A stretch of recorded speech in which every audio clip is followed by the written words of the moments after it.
Hi guys, welcome to the channel. Thank you for joining me and thank you for your continued support. Well, you know the video I did yesterday, I did a video saying that Liz Kendall had announced she was going to change or review the PIP system, and that work had already started on Monday. Well, Sir Stephen Timms in the House of Commons was talking more about the PIP system and about three particular points that they want to achieve with a revamped PIP system. So I'm going to show you just quickly what he said and those three particular points, and then of course I'd love to hear your thoughts on it down in the comment section as always. I'm also going to try for the first time, I think it's the first time, I'm also going to try to put a video of Sir Stephen Timms talking about the rumours that they're going to rethink the benefits cuts and things like that. So I'm going to try and play that as well on here.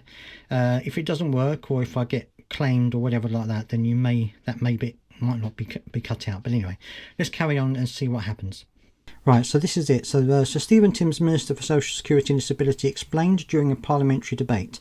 First, we will provide proper, tailored employment support for people who are out of work on health and disability grounds, with the biggest reforms to support for a generation and a funding commitment rising to an additional $1 billion a year by the end of this Parliament. Secondly, we will remove the disincentives to work that were left behind in the benefit system by previous governments' haphazard benefit freezes, which forced too many people to aspire to so-called limited capability for work and work-related activity status, when it should be supporting people to aspire to work and providing the support to enable them to achieve those aspirations. As has been mentioned, we have announced the first ever permanent real terms increase in the Universal Credit Standard allowance. Thirdly, we will make the costs of PIP sustainable and address the unsustainable increases that have led to an almost doubling of real terms cost of benefit from $12 billion to $22 billion since the year before the pandemic. Last year alone it increased by $2.8 billion beyond inflation. I think everybody who has spoken would recognise that simply cannot let that trend carry on. Not in the interests of those for whom PIP is a lifeline in anything beyond a very short term for the government to simply allow the costs to rise as they have done over the last 5 years. So as you can see, they obviously had this plan in place. They're obviously still sticking to this line that people who are claiming benefits are simply claiming it for the money and not because they can't work. He's talking about keep making PIP sustainable.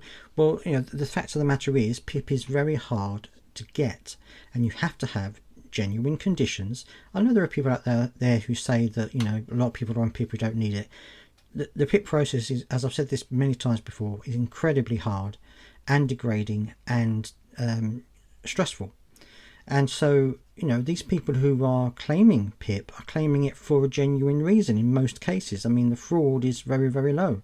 So what are you going to do? How can you then force people who are claiming PIP because they have a medical problem or a mental health problem? How are you then going to make PIP sustainable? How they're going to do it is by making people go to work.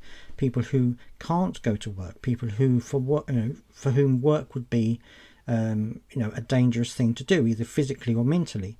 And I've read stories to you of people who have had to go to work because of various different things, and it's spiraled out of control, and their mental health has spiraled out of control.